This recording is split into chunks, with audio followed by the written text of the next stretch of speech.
Tuan manayudray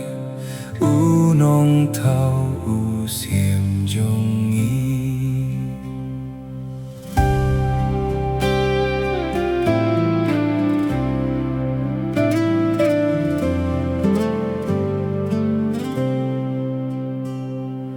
Ale tongin risa ngin yak men ha utray ya ungin ruay aro umau siang nong penim ngin late ngin ruay aingu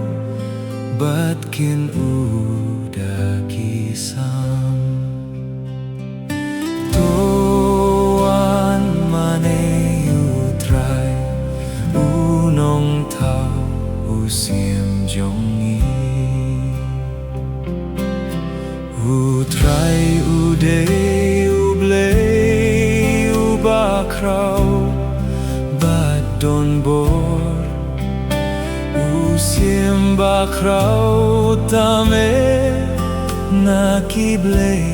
haperte liulong ubat hakti kilumba kijong u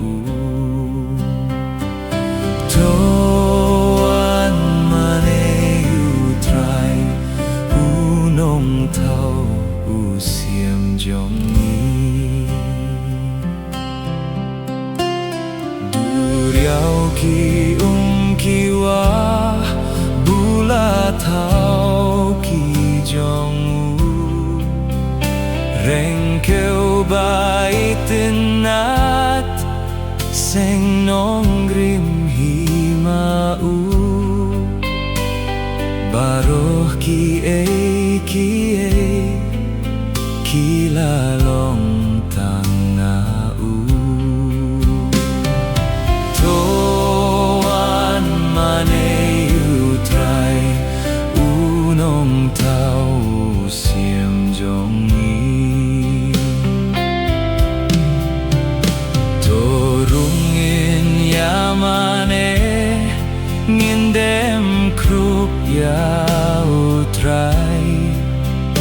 hachmat utray kenrat unong tao ngindem ngon uday usim jongi bat mangikirayo tuan manayudray unong tao usim jongi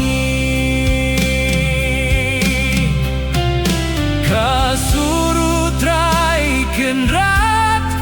pios ngeu bakaong shaskor kik tien jonga bapin pa bapin suk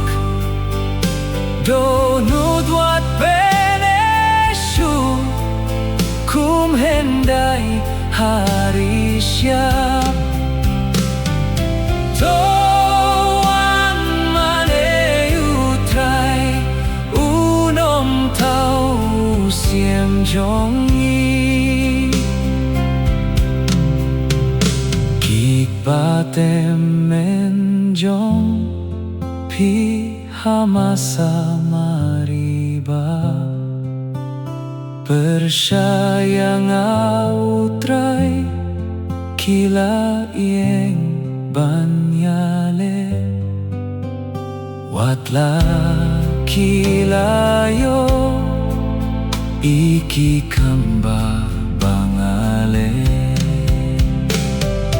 tuan manayudray unong tao usim jongi